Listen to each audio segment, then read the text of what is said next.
Are you struggling to complete your outfit with the right shoes? I hear you. I've been there, and I bet every woman watching this video has too. It's a common conundrum. In fact, I would say that choosing the right shoes for your outfit is the #1 style dilemma that women face. And when you consider that silhouettes and styles and popular lengths are constantly in flux, we're doing the best we can just to keep up. Today, I want to give you 3 core principles for pairing your shoes and outfits. You're going to learn how, on your own, to choose the best shoes for what you're wearing. You don't need a list of rules, you don't need to phone a friend, and you don't need me to give you a list of the right shoes to wear with each outfit. You just need to know these principles, and then you can put together the outfits that you love to wear, choosing the right shoes for you. Hello ladies, and welcome to Dress for My Day. I'm so glad that you've joined me for this video. This is a powerful one. I'm not going to just give you some rules to follow or a cheat sheet with pant lengths and shoes or dresses and shoes, because that could be obsolete tomorrow. Instead, I want to empower you with the information that every good stylist knows, and you can too, so that you can put together your outfit with the best shoes for that day. You're going to have options. You're going to realize that your closet probably has everything you need, but if it doesn't, you're going to be able to shop smart so that you have the shoes that you want to wear with the outfits that you enjoy putting together. Let's get going on principle number 1. The first core principle is matching the visual weight and scale. So what that means is you create an outfit, especially the bottom portion of your outfit. Now, first of all, when you create an outfit, you want there to be some scale there, right? Usually we want a slimmer fit up top and a fuller fit down below, or vice versa, some fullness up top and maybe a little bit of slim fit down below. But that bottom portion, that skirt, the shorts, the pants, that portion definitely needs to match the visual weight of your shoes. So if you're wearing a full skirt or some full trousers or a wide leg jean or a corduroy pant, you might need a more substantial shoe, like a knee-length boot, maybe to go with that full skirt. Maybe you need a chunky loafer to go with those trousers. Maybe you need an ankle boot to go with those full-length jeans. So you want your shoes to scale with your bottom portion of your outfit. Conversely, if you're wearing shorts, or maybe you're wearing a linen dress, or you're wearing some linen pants even, then you might want a lighter weight shoe. Now, I don't mean that the shoe actually weighs less on the scale or weighs more on the scale, but we're talking visual weight. Here's what happens. If you get that off, then it could make your sweater and jeans outfit, if you wore those with sandals, say, I know you wouldn't do that, but if you wore sandals with jeans and a sweater, then somehow your outfit would look off, right? It would look disproportionate. On the other hand, if you wear something like a linen dress and then you wear chunky boots down below, then everything's going to feel off because it's going to really weigh and anchor down your outfit in a kind of an odd way. So think of your shoes as the anchor. It needs to match the weight of your outfit, specifically the bottom portion of your outfit. This principle is going to keep your outfits from looking a little off, and instead you're going to step out knowing that your look is easy on the eyes. It looks cohesive. Principle number 2 that we need to remember as we're pairing our shoes with our outfits is balancing formality and intent.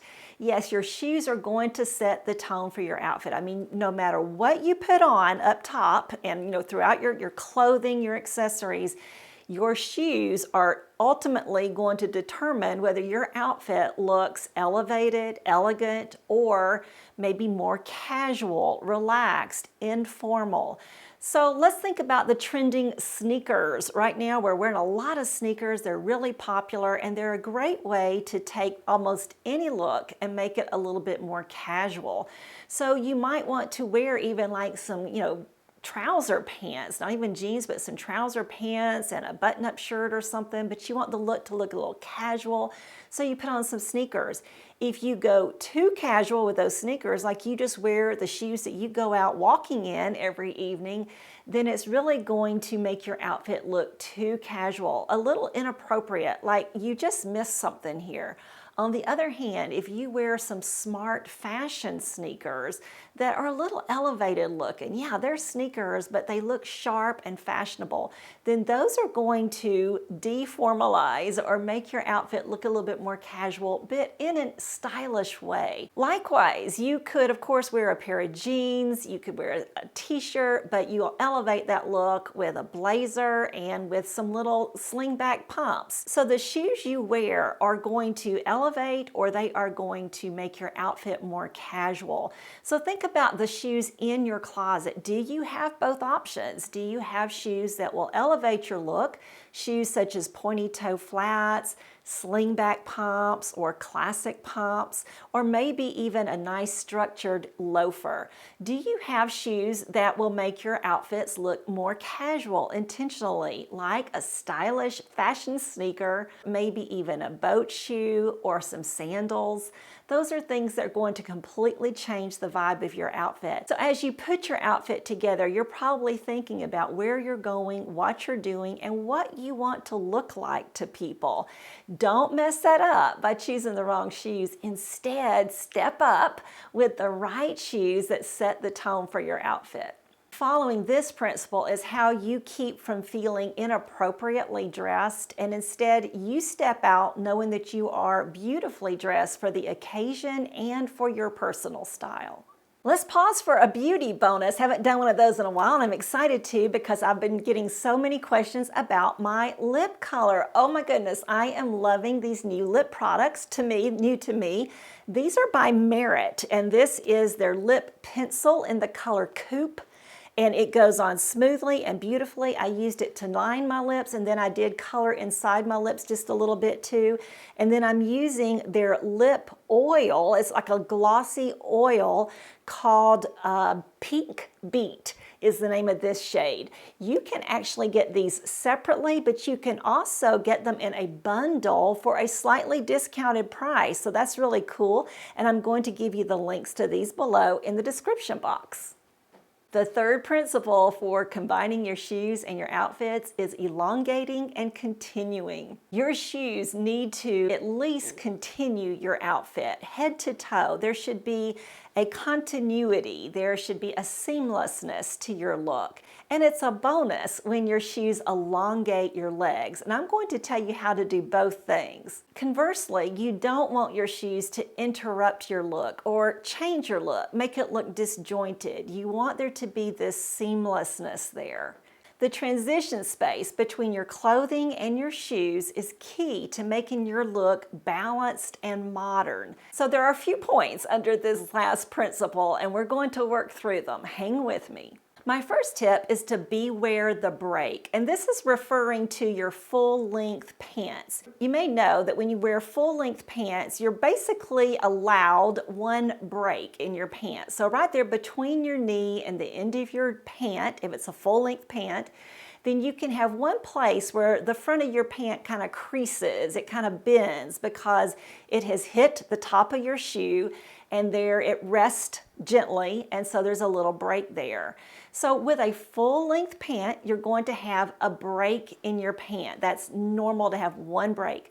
But multiple breaks would infer that your pant is puddling. It's puddling over your sneakers or over your loafers or over your boots. And that's going to give you a sloppy look. So that full-length pant should rest on top of your shoes, and there should be maybe one break or no breaks, okay? So keep that in mind. But if you're wearing an ankle-length pant, the shoes that you choose should not cause that ankle-length pant to break at all. An ankle-length pant should not have any break in it, whether it's a slim fit pant or a wide leg pant. It shouldn't sit on top of your foot, right? Or on top of your shoe. This means that when you wear specifically a boot or maybe a high vamp shoe like a sneaker, and we'll get to that vamp in just a minute, a sneaker that has that fits higher up against your ankle. If you wear an ankle length pant that, mashes into that shoe, then it's going to rumple and you don't want that. So instead, you would only want to wear a bootie that fits up under the leg opening of that ankle length pant seamlessly. You don't want there to be any interruption. So remember, a full length pant can have one break underneath the knee, below the knee, between the knee and the ankle. An ankle length pant should never have a break. It should not touch your shoes. The second tip has to do with boot and trouser harmony. So we're still in winter. We're wearing a lot of boots and booties. Your boots need to fit up under your trouser or your jean, no matter what silhouette it is, seamlessly. Once again, no interruption, no fuss, no muss, nothing's combining and fighting against each other. So that's why we're seeing a lot of narrow shaft booties right now, and I highly recommend them for going up underneath your straight leg jean, your wide leg jean, your wide leg trouser, your straight leg trouser, anything that's full length. You can certainly usually get that shaft of that bootie up underneath there. But if you want to wear a bootie, once again with that ankle length jean, you're going to need that really nice narrow shaft, and a tall shaft, a fairly tall shaft that goes up above your ankle bone so that it fits up under that ankle length pant nicely and it doesn't fight against it. The third thing you're going to do to continue and elongate the look from your clothing to your shoe is to consider the vamp. Your vamp is really just where your shoe ends on the top of your foot. So it really defines that space on the top of your foot that shows. For instance, a sneaker might have kind of a high vamp. It's a flat shoe, but it has a fairly high vamp. It comes up around your ankle. But you can actually find low profile sneakers, which are really popular right now because they expose a little bit more of the top of the foot and top of the ankle. And those are going to work optimally with your ankle length pants and even your full length jeans if you want to wear them with that. But consider your other shoes too. A loafer can have a high vamp like this one does, or it could have a lower vamp. That lower vamp on any shoe is going to show a little bit more of your foot and a little bit more of your ankle, and that's generally very slenderizing and very effective. It just looks a little bit prettier and daintier, and it's going to elongate as it shows the flesh of your ankle there and the top of your foot. Of course, you could go even lower in the vamp, like a pointy toe flat, a ballet flat, or of course a sling back pump is going to show more of your ankle, more of your foot, and the more foot you show there at the top on towards your toes, the more elongating, the more feminine, the more beautiful really that look is, and that's definitely going to continue and elongate. And finally, of course, eventually we're moving into the sandal season again, and a sandal definitely has like no vamp, right? It really exposes your foot, and so it's certainly going to continue the line and elongate your leg no matter what pant or jean you're wearing. Ultimately, you just want to beware of crowding that area, especially with a full-length jean or a full-length pant or an ankle-length pant or jean. You don't want any crowding there. You either want to intentionally cover from pant to shoe, or you want to show some ankle. You don't want to show like just 1 inch of space or something. You want to be very intentional about the amount of foot or ankle you show in order to achieve this elongating look. The fourth consideration when you are elongating and continuing is to consider the color of your shoe. Now there are several options here. A flesh tone shoe is always going to elongate and continue because it's your flesh tone, and so especially if you also show some skin there, like with a pretty pump or a sling back in the same color as your flesh, then it's going to be really elongating. Even if you're wearing ankle length pants, visually that look is going to elongate and it's going to continue your outfit all the way down to your toes. Another option is a shoe in the same color as your pants. So for instance, maybe you wear a pair of black trousers and a black bootie. Well, that's definitely elongating and continuing. That's so easy. But the truth is we don't always have a pair of shoes in every color that we have pants or trousers or of course jeans. So what do you do there? You might just want to choose a shoe or a boot in the same intensity as your pant. So it will be a different color, but the same intensity. For instance, here I'm wearing a dark gray jean with a cognac loafer. So it's the same intensity. It does not interrupt the look. I don't have gray loafers. In fact, those would probably look a little funny. They wouldn't have enough of that visual weight. But here I'm wearing a shoe with a nice visual weight for the outfit that I'm wearing. And I've worn some socks too, but those loafers continue the line there of that pant because there's one break in the pant, you see, but it also continues all the way to the shoe, and then that shoe is in the same intensity, what I'd call a mid to high intensity level of same as the pant. So it works really nicely. Now I did wear a sock here. I do have a blog post at my blog that you can check out about how to wear socks in the winter and look modern. And the best tip I can give you just as a freebie right here is to wear a contrasting sock if they're going to show, because you don't want to look like you just have like a peg leg there. So you don't want to match your shoe and you don't need to match your pant. You need a contrasting sock. And optimally, one in the same color as your top, like I've done here. It really pulls the look together so nicely. Another option you have soon, as we get into warmer days, is a strappy sandal. A strappy sandal, no matter what color it is, whether it's black or gold or red or white or flesh toned, is going to help you create a look that is continued and elongated. Another option that you might choose is an animal print, because of course animal prints are really popular right now, and visually an animal print reads like a neutral. So it does not interrupt the line nearly as much as a contrasting color does. So an animal print can be a really nice option, especially if it has a lower vamp, so it shows a little foot, and therefore if you're trying to show your ankle, you're trying to show some skin, that animal print is going to work really nicely with it. You're going to have that nice continued look.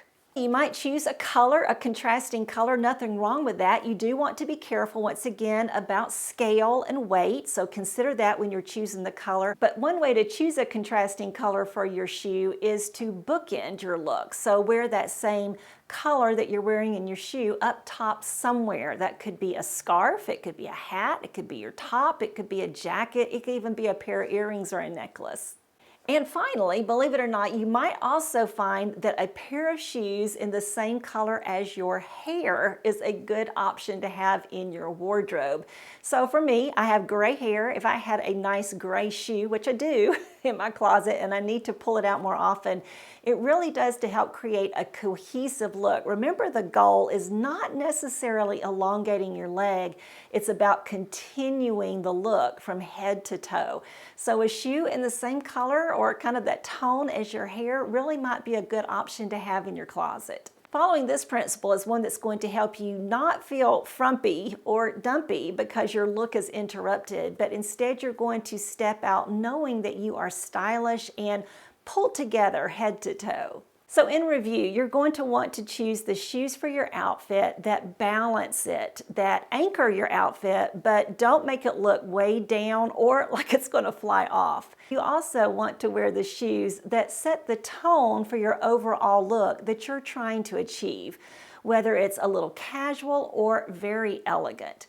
Finally, you're going to consider continuing and elongating. You want to know how to continue that outfit so that it doesn't look interrupted. Remember, you're putting together an outfit that is beautiful head to toe. Let's put that into action. This week, as you continue to get dressed for your day, stand in front of the mirror in the shoes that you've chosen for your outfit and ask yourself, does this work? If it does, then think about why it works. Probably checks all of those boxes. If it doesn't work, if those shoes just somehow look off with your outfit, or your outfit overall just looks a little off, Think about what could be going wrong with your shoes. Do they look too heavy? Are they too light for the outfit you're wearing? Are they not setting the tone that you're trying to achieve?